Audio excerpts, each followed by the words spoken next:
It was late Thursday night, and there I was, sitting on a bench, pants down to my ankles, while people around me couldn't stop laughing. To them, the whole thing was a joke, especially the fact that I was completely in the dark. How could a guy be so clueless that his wife was cheating on him, right under his nose? Adam Blake, the man who claimed he slept with my wife, was busy telling his buddy, Kevin Ross, how he seduced her at a party just 3 weeks ago. That same night, I was called out to investigate a break-in at a nearby art gallery. I wasn't gone long, maybe 2 hours tops, and I made it back before the evening was even over.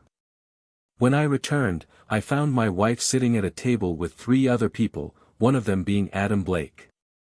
The other couple there was his boss and his wife. My name's James Miller, by the way, and I work as an insurance investigator for a global security firm that handles high-value property clients. You've probably never heard of us because we deal with a pretty exclusive crowd. I landed the job right out of college and have been with them for almost 11 years now. I'm 38, still in my prime, and I take a lot of pride in what I do. My job involves looking into incidents where there's a significant insurance claim on the line. Most of the time, it's pretty straightforward, but every now and then, things get exciting. I mainly investigate thefts and robberies, though I'll occasionally get pulled into car accidents, especially if they involve several of our vehicles. I've built a solid reputation in the industry, to the point where other companies sometimes bring me in, but it costs them. I travel for work, but never for too long. If the job requires a lengthy investigation, I've got people to handle it while I oversee things. I've been married to Sarah for 11 years, and we've got 2 amazing kids, Emma, who's 10, and Lily, who's 8. Sarah is a year older than me and works at the same firm as a secretary to the president, Robert Jennings. We tied the knot before she joined the company, but after she lost her previous job, I thought it would be a good idea for her to try working at my firm. We had to jump through some hoops with HR since hiring family is against company policy, but given my standing in the company, they made an exception. As luck would have it, Robert Jennings was in need of a new secretary, and with Sarah's 5+ years of experience as a personal assistant at a major corporation, she was a perfect fit. He interviewed her, liked her right away, and hired her on the spot. Now, the 2 guys I mentioned earlier, Adam Blake and Kevin Ross, are insurance specialists who write policies for high-net-worth clients. They were more like work acquaintances than friends to me. Both of them worked under Nathan Campbell, a good friend of mine and someone I had a lot of respect for. I reported directly to Robert but often took on interesting assignments from Nathan as well. A week after the party, I overheard a conversation that would change everything. I had gone to the restroom to take a break, feeling miserable after a bad lunch the day before. I was sure it was the seafood, it had tasted a bit off. While I was sitting there, cursing my lunch choices, Adam and Kevin walked in. They either didn't notice or didn't care that the stall door was closed because they started chatting about the party. That's when Adam began bragging to Kevin about his latest conquest. I listened as the pain in my gut turned from food poisoning to something much worse. So, how'd you manage to get her into bed? I didn't think she was that kind of woman. Fill me in, I wasn't there, Kevin asked, clearly intrigued. Well, we danced a couple of times, and she seemed pretty friendly, but James was there, and she just smiled when I suggested we go back to my office. She said James wouldn't be too thrilled about that. So then what? How'd you pull it off? Well, I convinced her to grab a drink with me at the bar while James was dancing with Lisa, his secretary. I ordered a double and swapped our drinks while she was talking to someone else. That part was easy. I just wanted to get her a little tipsy so I could push things on the dance floor. You know, take what you can get. Yeah, but James was still there. So, what could you really do? Wait, hold on, didn't you somehow make sure he had to leave? Hell no, man. It was pure dumb luck. We were dancing when he came over to let her know he had to step out for a bit. She wanted him to take her home first, but he told her to stay, enjoy herself, and that he'd be back soon enough. She wasn't too thrilled, but she stuck around. She ended up sitting with me, Nathan, and his wife. And then what? Come on, get to the juicy part. Well, as soon as James left, I ordered her another drink. I had Joe make it a double again, and she didn't even notice. We slow danced a few more times, and by then, she was practically out of it. She was clinging to me, and I even grabbed her ass a couple of times. She pressed herself against me and giggled like a schoolgirl. I figured just 1 or 2 more drinks would seal the deal. So, I bought her another one, and she downed it like a champ. I can picture the whole thing going down. Yeah, that's exactly how it went. After that next double, she started feeling dizzy. So, I suggested we go outside for some fresh air, and she agreed right away. We went to my car and sat in the back seat. She was nearly out of it, so I slid my hand under her skirt. She didn't put up any fight at all, in fact, she practically begged me to give her everything. So, I did, and man, she loved it. I can't believe Sarah went through with it. She never struck me as the kind of woman who'd cheat on her husband, especially not with someone like you. Are you absolutely sure this happened? I'm not making this up. I've even got another date lined up with her this Sunday when she usually goes to get her hair done. She told me she'd meet up with me, and I'm going to book a hotel room. We'll be at it all day. You'll see. Damn, man, I'm jealous. Sarah's one fine piece of work. I always wondered how James managed to land someone like her. Hey, maybe when you're done with her, you could hook me up. Maybe. We'll see. But for now, keep your mouth shut about all this. I don't want anything messing things up. No worries, man. My lips are sealed. They both left the restroom while I just sat there, trying to keep myself from throwing up. I couldn't believe what I just overheard. Was this really happening? I started replaying that night in my head. It was close to 11:30 p.m. when I got back to the party, and Sarah was sitting with Adam, Lisa, and Nathan Clark. She didn't seem drunk at all when I joined them, and she was chatting with Lisa about the kids. Adam made small talk with me but only stayed for a few minutes before leaving. I saw Sarah say something to him before he walked out, but at the time, I didn't think anything of it. The only thing that felt a bit off that night was that when we got home, Sarah wanted to make love. It wasn't completely unusual, but she normally wasn't in the mood that late. She was especially fired up that night, maybe guilt, maybe trying to make amends. Who knows? A week went by after the party, and I didn't notice any changes in Sarah. She acted the same, no different than usual. She never brought up the fact that I left the party or what she did while I was gone. When I asked her, she said she danced a bit with Adam and Nathan but mostly just hung out and watched. She mentioned talking to Lisa about the kids' school and the play they were in, and that was it. She even said she would have preferred to come home with me when I left.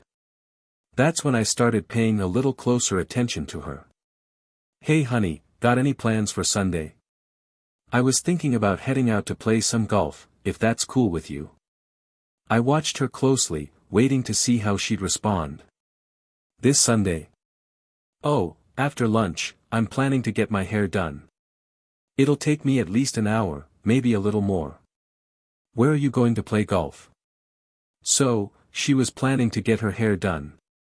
How did Adam know about this if she didn't tell him? I didn't even know. I'm thinking the country club. Maybe Kyle Ross can join me. I don't like him or Nathan Campbell, do you? She asked, raising an eyebrow. I'm not sure.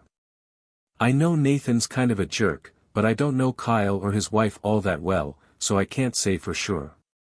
Me neither. What about Adam Blake? You chatted with him at the party, right? Maybe he could tag along too. Sarah gave me a strange look, hesitating before she answered. Why would you want to invite him? Honestly, he's an ass. I had to dance with him a couple of times at the party, and he gave me the creeps. He's still a bit off, you know. I started wondering, is she trying to steer me away from asking Adam, or is she just making sure I believe she doesn't like him? Either way, it was pretty unusual for her to speak about someone like that. Yeah, I don't really know him, but he's tight with Nathan, and they seem to be pretty close. Maybe it's not such a good idea. I'll just call up Phil and Charlie instead, they're always down for a round of golf. That sounds like a better plan. Seriously, stay away from Adam, he's trouble. Alright, he's off the list. So, you're okay with me playing golf on Sunday? Of course. I won't be around anyway. How about we do dinner at Riverstone Bistro afterward? You'll have your fresh haircut, and we can relax after your golf game. You can show me off, and we'll leave the girls with my parents.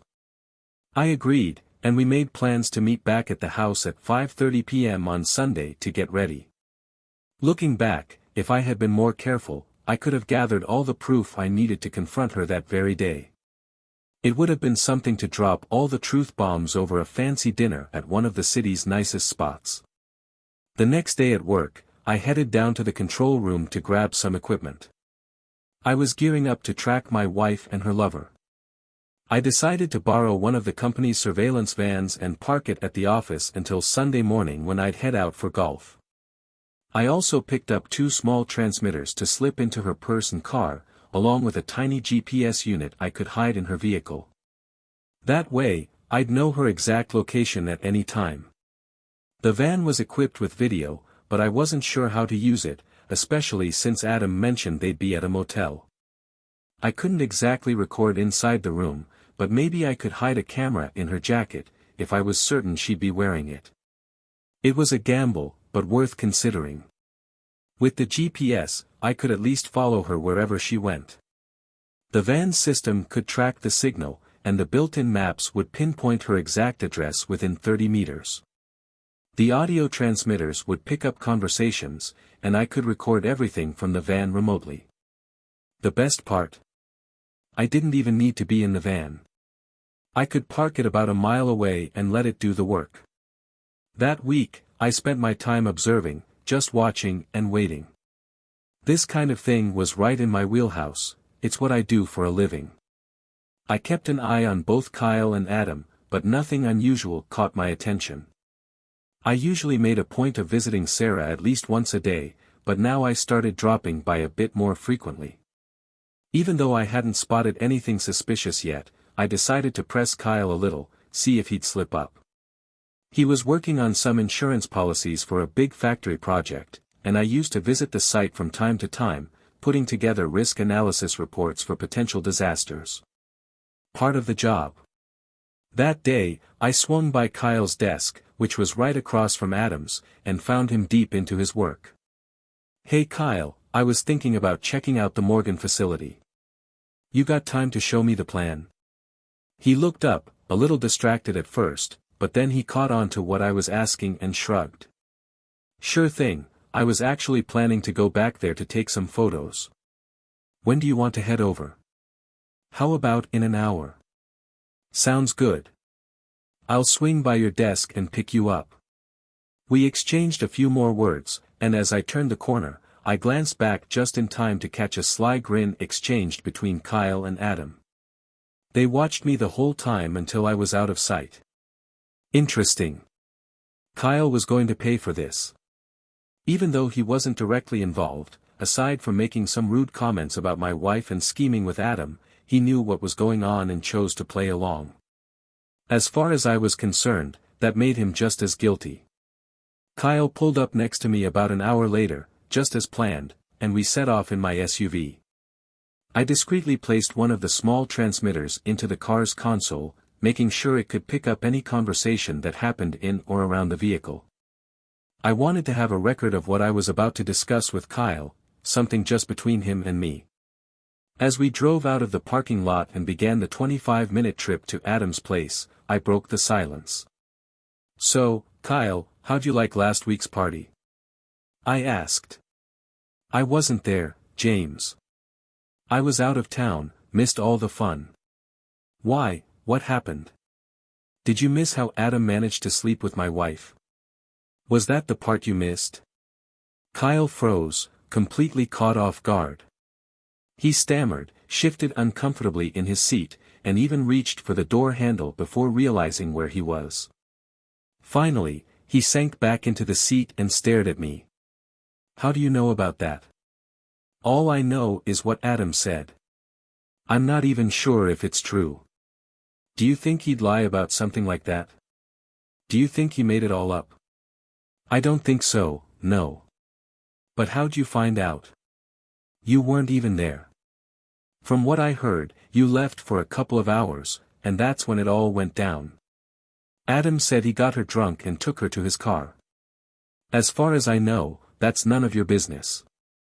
I just want to know what else Adam told you. Does he have any plans to see her again? I needed to see how far I could trust this idiot. He said they're meeting up on Sunday when she's supposed to get her hair done. He's going to rent a hotel room this time. That's all I know, I swear, James. Well, I appreciate you being such a good friend and sharing this with me, I said, dripping with sarcasm. I'm sure you didn't want to be part of this, right? You were going to tell me all along, weren't you? Yes, of course. I like you and Sarah. I wouldn't want anything like that happening to you. Adam's a real piece of work. Sorry, this whole thing, it's making me feel like a total jerk, like a hypocritical piece of garbage. Oh, and what was it that he said again? Oh yeah, didn't Adam say you could have a go with her after he was finished? With that, I reached into the console and turned off the recorder. I had captured what I needed. Now, it was time to say something off the record. Look, Kyle, it's not a big deal, as long as you do exactly what I tell you. Cross me, and you'll regret it. Do we understand each other? Kyle nodded quickly, clearly getting the message. One more thing, Kyle. Nothing from this conversation gets back to Adam. He has no idea I know, and you're not going to tell him. If I find out you said anything, I'll beat the crap out of you first, then I'll make sure you lose your job, and it'll be known you can't be trusted. Do you understand me? You know I have ways to keep tabs on you and Adam, so I'll know if you slip up. I won't say a word to Adam. Hell, I won't even talk to him if you don't want me to. No, no. Do what you always do, just let him talk. You don't need to change a thing. Now that I know the truth, it's all good. Just remember what I said, and you'll be fine. We didn't speak much after that and spent the next 2 hours at the site barely exchanging a word. He did his job, and I did mine. I had all the information I needed, and Kyle wouldn't be involved further, he just didn't know it yet. That week dragged on longer than any I could remember. I kept a close eye on Sarah, but she didn't do anything out of the ordinary. Then Friday evening rolled around, and the kids had their dance class at school, which was set to end around 9:30 p.m. I was sitting in the living room, half watching TV, when Sarah walked in and sat on my lap. She wrapped her arms around my neck, leaning her head against mine. We've got about 2 hours before I need to pick up the kids. Don't you want to make love? She whispered. Even though I was still fuming with anger about everything that had happened, I'm only human. Against my better judgment, I found myself getting aroused. I pulled her close, holding her by the waist, and kissed her gently. Take me upstairs to our bedroom right now. I want you, and I want you now, she whispered back. I didn't need any more convincing. I followed her up the stairs, watching her sway with every step, her body tempting me despite the turmoil in my mind. We stripped off our clothes, and what followed was some of the most intense, mind-blowing sex we'd ever had. Afterward, we just laid there in each other's arms, neither of us speaking, just soaking in the moment. For that brief stretch of time, it almost felt like love at its purest. For a little while, I managed to push aside my doubts and fears that everything might fall apart. I wanted to convince myself that this was all just a bad dream, that maybe none of it was real, but deep down, I knew better. That was really nice, babe. We should definitely do this more often, don't you think? We've been out of sync for a while. Let's not let it happen again, Sarah said, pulling me back to the moment. Yeah, sure. I'll work on it. How much time do we have left? Enough for a quick shower? I've got to pick up the kids by 9, but we could push it back if you want. Maybe pick them up after our dinner date on Sunday? I can ask my mom to keep them overnight. What do you think? Sounds like a plan. You've got your hair appointment, I've got golf, and then we've got our dinner date. After that, I'm all yours, whenever you want. You better be ready for lots of that, she teased with a grin. Any better offers? I joked. She smiled, quickly got dressed, and headed out to pick up the kids. I stayed in bed for a while, thinking about what had just happened. How could she make love to me like that after supposedly sleeping with that scumbag Adam Blake? I knew she was clever, but could she really be that good of an actress?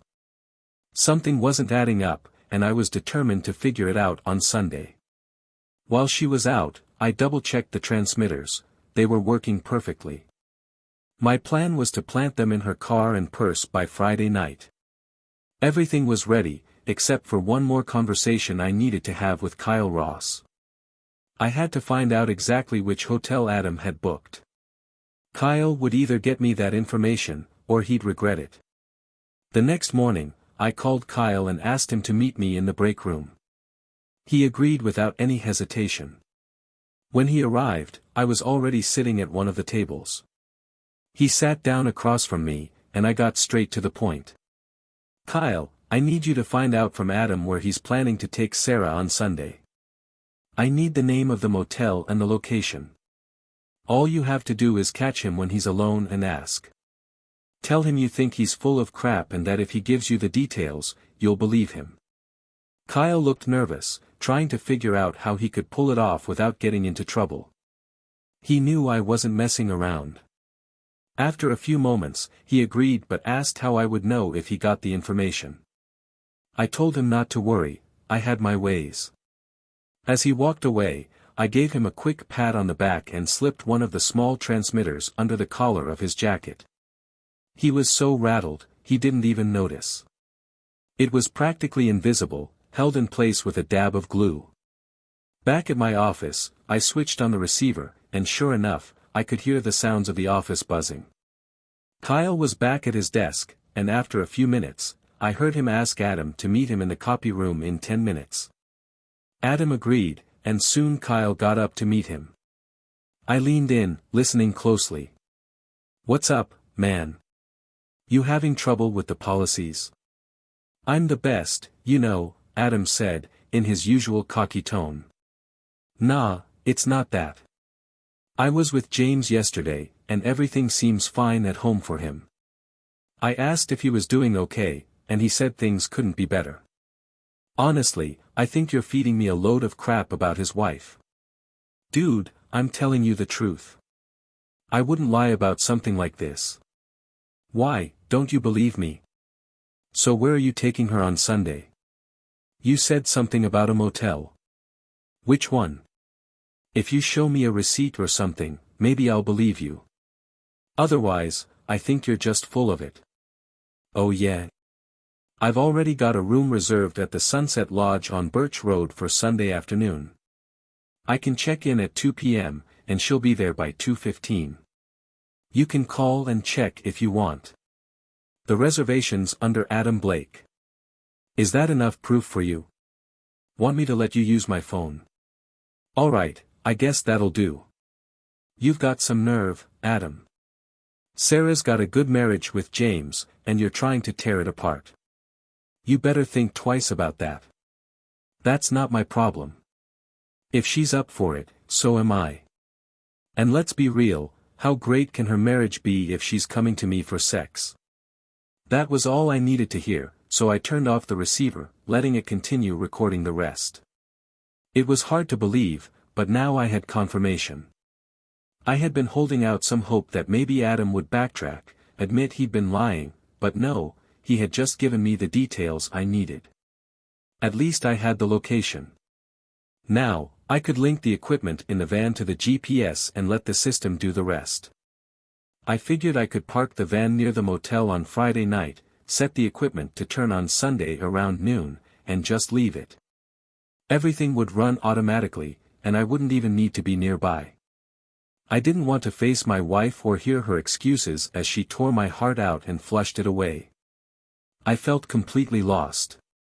All I could do now was push forward, get what I needed to hit back at her, Adam, and even Kyle. The first thing I did was call the motel, and sure enough, they confirmed Adam Blake's reservation. So at least part of the story was true. Now, all I had to do was wait until Friday evening. But then another idea hit me: what if I could get a picture of them entering the motel room? I decided to take a trip to the Sunset Lodge that day and see if I could set something up. When I walked into the lodge's office, the clerk behind the desk didn't exactly scream, "Upstanding citizen," which was perfect for what I had in mind. Honesty wasn't on my list of requirements. "Hey there, I'm an investigator with an insurance company, and I need a little help." "I've got ID and a warrant," I said, flashing my badge and handing him what looked like an official document. It wasn't, of course, but I was banking on the fact that he wasn't sharp enough to notice. Plus, the $100 I slipped him certainly didn't hurt. "Yeah, sure. What do you need to know?" he asked. I asked him to confirm Adam Blake's reservation and then if he could give me a room number. He didn't have the number yet, but after I slipped him another $50, I suggested he give Adam a room on the first floor with a view of Birch Road. After a bit more back and forth, and another $50, he gave me the perfect room number that would allow me to set up a video shot. I also let him know I'd be parking a van nearby for surveillance, and he didn't seem to care. With a devilish grin, he pocketed the cash and wished me luck.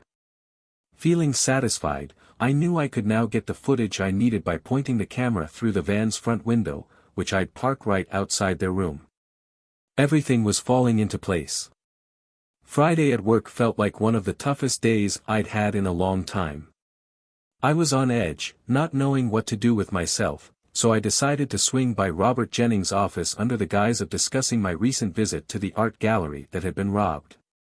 He didn't need to know the details, but honestly, I just wanted an excuse to see Sarah. As I made my way down the hallway, her face lit up when she saw me. She waved me over to her desk, and I walked toward her.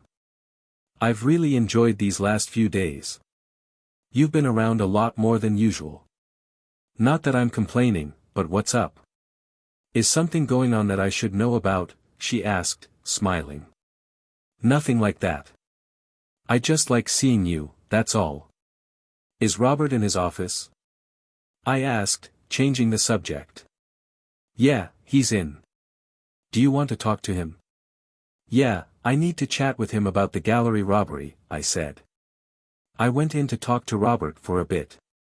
He was pretty young for a president, but he'd built a solid reputation over the years. He had launched several successful ventures, including the one we worked for, and owned a big chunk of the company. His wife, Hannah, was your typical trophy wife, blonde, slim, and absolutely stunning.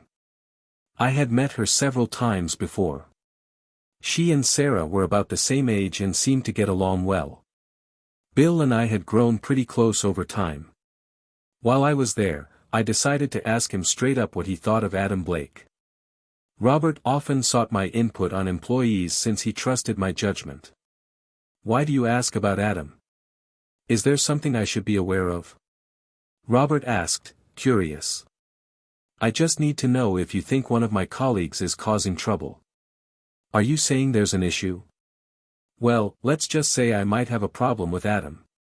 I'm not fond of him or Kyle, to be honest. I might have more details for you by the weekend, depending on how things play out. I'd like to give you a call on Sunday if that's okay. If not, we can wait until Wednesday." "Let's wait until then. I'd rather you keep this to yourself for now." "No problem. I trust your judgment, Robert, and I appreciate your trust in me. I did want to mention the vice president position you offered me. I still haven't told Sarah about it yet." If I don't mention it soon, I imagine you will. You should bring it up with her. It'll be a big change, and you'll want to think it through, but I'd like an answer by next week. I'm waiting for the right moment, but I'll let you know soon. That's great. Are you finally going to take the offer seriously? Robert asked. I promise I will.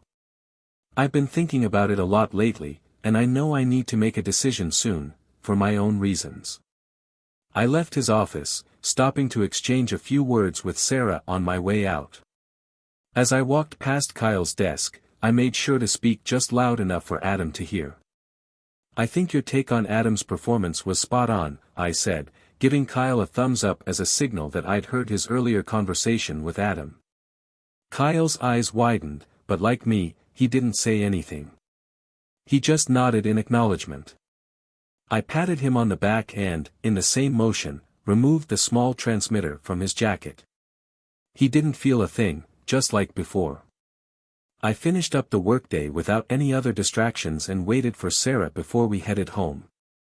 I told her I had to drop off the van with someone and would grab a taxi to pick up my car, so I might be home a little later. She kissed me goodbye and went ahead. As I watched her leave, I caught Adam standing near the door, watching her too. He glanced at me, then turned away and returned to his desk. I went ahead and dropped off the van, making sure the camera was perfectly positioned to capture the right room, the one the clerk had given me. After locking the van, I reminded the motel owner I'd be leaving it there overnight, maybe even until the next day. I slipped him another $20, thanked him for his cooperation, and he pocketed the cash with a nod. With that, I headed home. Friday night brought another surprise. Sarah ordered pizza for the kids and mentioned they'd be spending the evening at her mom's house. When I asked why, she smiled and said she had enjoyed Thursday night so much that she wanted a repeat performance. Do I mind? Not at all, I replied. And just like that, Friday night ended up being a lot like Thursday, with a few new twists. As much as I was into it, I couldn't shake the sick feeling in my gut, wondering where she had learned all these new moves. Afterward, when I asked her, she giggled, reached into her nightstand, and pulled out a book, showing me an article about reviving your sex life after 35. I'll be damned if most of what we'd done the past couple of nights wasn't right there in black and white. I couldn't complain, though. I had to admit, I enjoyed it. I did everything she wanted, and I'd say I nailed it. The night stretched on, but I didn't care. I even told myself I'd start stocking up on some Viagra. As we lay there afterward, I finally mustered up the courage to ask her something that had been on my mind. Sarah, I've loved what we've been doing, and I want to make sure I'm making you happy, but I have to ask, where is this all coming from? Why now? If I didn't trust you so much, I'd almost think you were feeling guilty about something. She looked at me and smiled softly. Sorry, James. Hannah said something to me last week that really got me thinking, but I can't tell you what it was. I've just been reflecting on us, the girls, our life together. Sometimes, it makes me so happy I feel like I have to show it in every way I can. I chose this because I wanted you to see just how much you mean to me. As I listened, her words made my heart ache, but I couldn't help but wonder if she was telling the truth. How could she be so affectionate with me while having an affair? Should I ask her? I'm glad you feel that way, I said, trying to keep my voice steady. But are you really happy with me? With our love life? Or is there something missing? Is that why you're doing all this new stuff? Be honest with me. She looked me straight in the eyes. I love the way we make love, and you've always satisfied me in every way. I don't need anything more. I just don't want us to fall into a routine where things get stale. Can't you see that? Don't you want me to always feel like I'm desirable to you? You'll never have to worry about that. I love you, Sarah. I always will. I can't imagine anything coming between us. Good, she said, pulling me closer. Because I won't let anything ruin what we have. You're mine, now and forever. We spent the rest of the night in each other's arms and woke up the same way. I was exhausted but in the best way possible. As I lay there, I had the urge to shower with her, so I gave her a gentle shake and pulled her out of bed. She grumbled with mock irritation as I dragged her into the shower, half-heartedly complaining about being yanked from her warm bed. But when I let her go, she didn't leave. We turned on the shower, and Sarah stepped under the water, holding out her arms for me to join her. We lathered each other up, paying special attention to those parts that always sparked more excitement. It didn't take long before we both got aroused, and we gave each other pleasure right there. When I asked her how she was feeling, she said she was ready for the day ahead but was expecting something more exciting that night. Once we finished in the shower, we got dressed and went about our day. Early in the morning, I drove to the motel to make sure everything was set up perfectly. I programmed all the timers to start recording at 1 p.m. and ensured the audio would capture at least 5 hours of conversation. The video would record straight to DVD, with a compression process that would take about 7 hours. That meant it would cover the entire day. I initiated the sequences, locked the van, and left. When those two lovers stepped into their little hideaway, they'd unknowingly star in the feature presentation of my new film. And the first screening would make quite an impact on everyone involved. Afterward, I headed home to grab my golf clubs and wish my dear wife a good day. The rest of the day was awful. I played golf with 2 guys I'd met at the club, but based on my score, they probably thought I had no business being a member. I ended up buying beer for everyone, like a loser trying to make up for a bad game. It was just after 5 p.m. when I swung by the motel to check on the van and make sure everything was still in place. I glanced at the room but didn't see any cars or signs of activity, so I figured they'd already left. I quickly called home, and when Sarah answered, I told her I was on my way back. With our dinner date so close, I didn't bother reviewing the footage I'd collected yet. Part of me wanted to see the evidence before dinner, but then I thought, why not just enjoy what the night had to offer one last time? I still loved being with her, and even if she had betrayed me, I wasn't going to let it ruin my evening, right? But the more I thought about it, the more I felt that knot in my throat. Why was she doing this to me? I loved her more than anything, and I couldn't imagine life without her. I knew if the tapes showed what I feared, I'd have no choice but to file for divorce. As much as I loved her, I couldn't live with what she'd done. And what about the kids? She was a great mom, and I knew she should have custody. It was only fair. If she cheated, there had to be a reason, something I didn't understand. She wasn't a bad person, she just made a terrible mistake. Maybe I could live with that. She could raise the girls, and I'd pay child support. These were the thoughts racing through my mind as I drove home to meet her. I wasn't sure I could make it through the evening, but I had to try. Until I had concrete proof, I couldn't confront her. A small voice in the back of my head kept nagging me, saying something wasn't right, but I ignored it.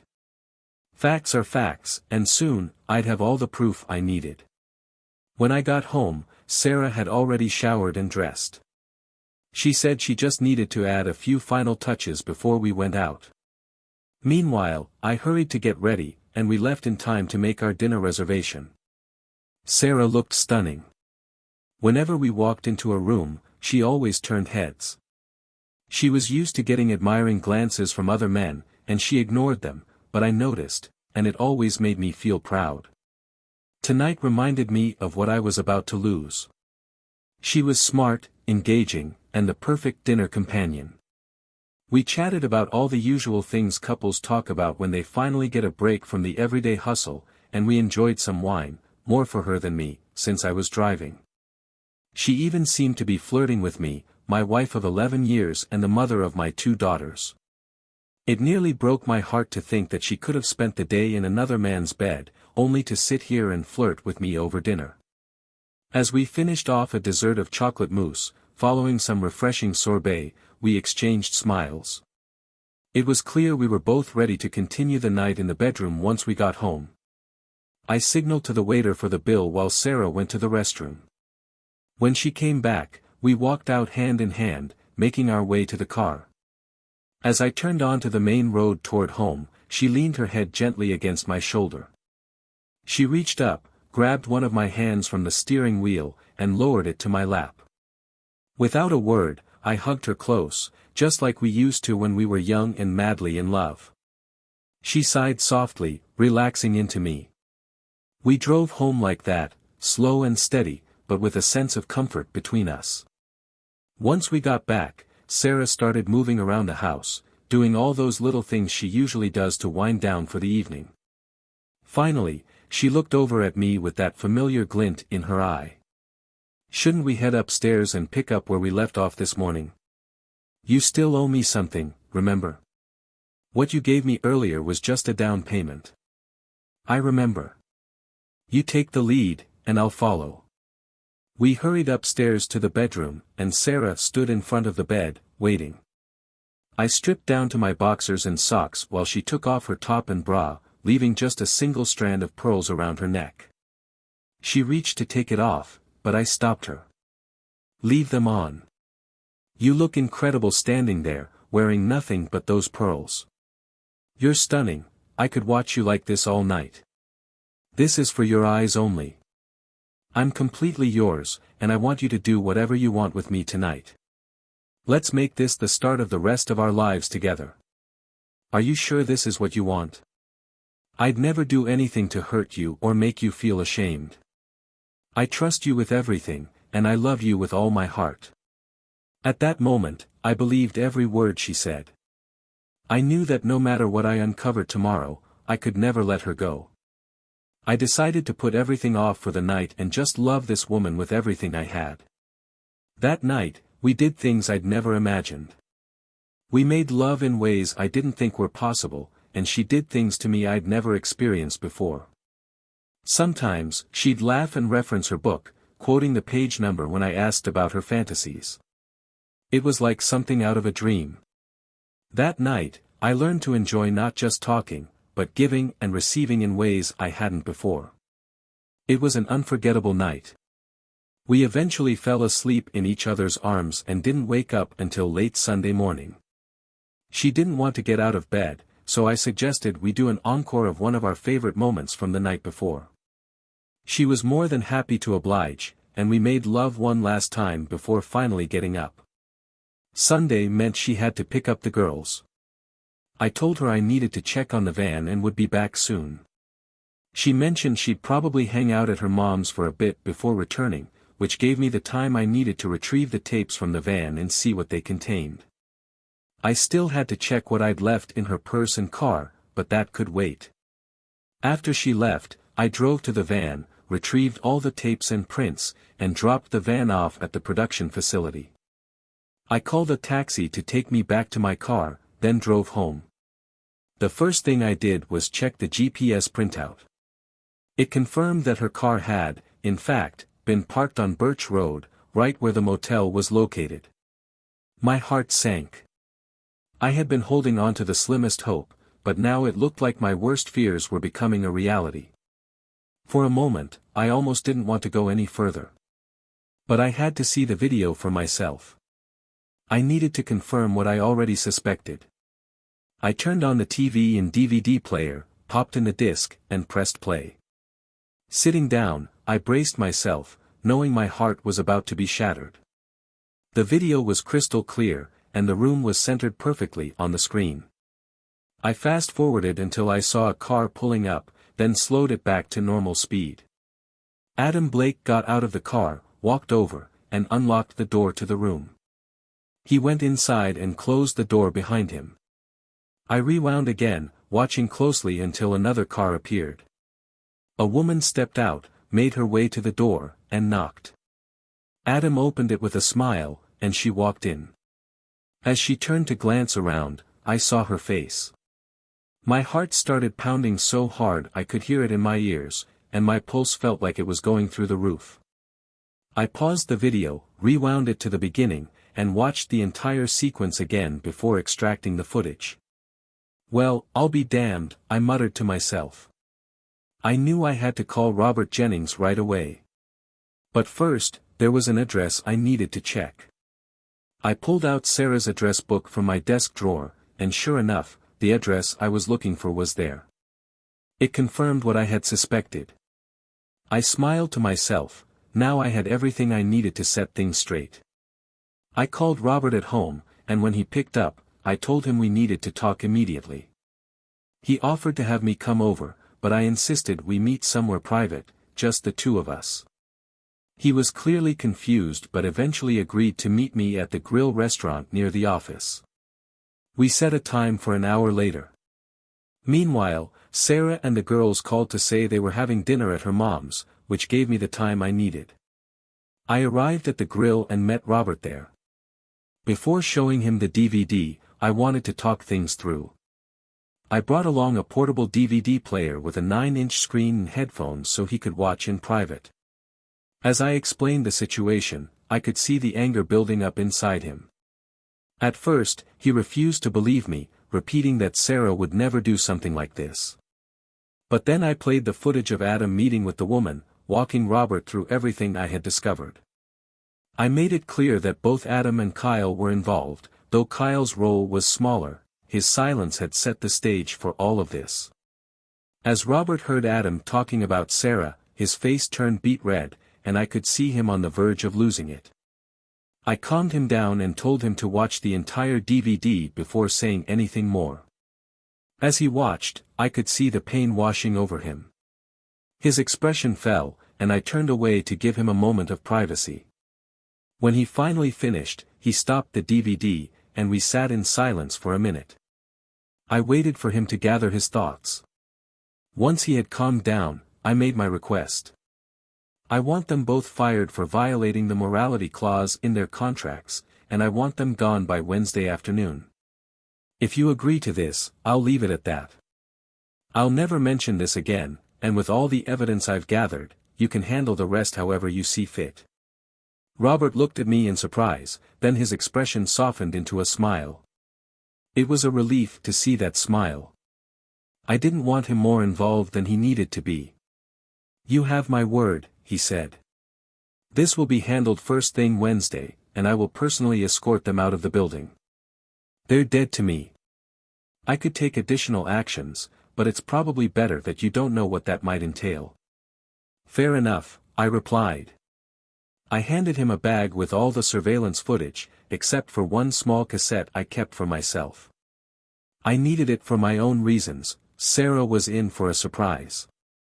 Robert and I talked for another hour, going over a few other steps we'd take later in the week. When we shook hands and got ready to leave, Robert stopped me and spoke again. You're a good man, James. I respect the way you handled this. Things could have gone south fast if you hadn't kept your cool. You've earned my gratitude and my respect, Robert said. I felt a sense of relief I hadn't experienced in a long time. As I headed home to see my family, I couldn't help but think about how much was about to change, though none of them had a clue just yet. That evening, everything at home felt normal, and I was in an unusually good mood. Sarah was curious about what had happened, but I told her she'd find out soon enough at work the next day. We were both tired from the past few nights and went to bed early, just to sleep this time. She wanted me to hold her, and I gladly obliged. We fell asleep in each other's arms, just like we had the night before. Wednesday at work was chaotic. Sarah called me at 9:30 a.m., wanting to know what was going on. I played dumb, asking her for more details. She explained that Robert had summoned Kyle Ross and Adam Blake to his office right away. She said they were both in there, and there was a lot of yelling. I kept up the act, telling her I was confused and asking her to keep me posted on any further developments. About 20 minutes later, she called back, sounding more excited. She said Robert had asked her to call security to his office immediately. I could hear her covering the phone while she spoke to someone at her desk, then she came back and told me that security was escorting Kyle and Adam back to their desks. She hung up quickly, promising to update me again soon. I didn't hear from her for the next hour until she called back, telling me that both Kyle and Adam had been fired. Robert had asked her to type up their termination letters, citing a violation of the morals clause in their contracts. Sarah sounded both shocked and thrilled. This was the most dramatic event she'd experienced as Robert's secretary. She insisted we go out for lunch to talk about it, and I agreed. Over lunch, Sarah couldn't stop talking about the morning's events. She told me how both Kyle and Adam were escorted out of the building and warned never to come back. She mentioned how furious Robert had been all morning, even snapping at her before quickly apologizing. Finally, she leaned in and asked me if I knew anything about this. When she had asked Robert, he told her, "Ask James, he knows everything. He's the one who opened my eyes." That's exactly what he said. "So, are you going to tell me what's really going on?" she asked. "Before I explain, I want you to listen to something first," I said, pulling out a tape of Kyle and Adam talking about the motel. Sarah listened closely, but as the conversation played out, her face grew pale, her eyes wide with shock. By the time the recording ended, she looked furious. She yanked off the headphones.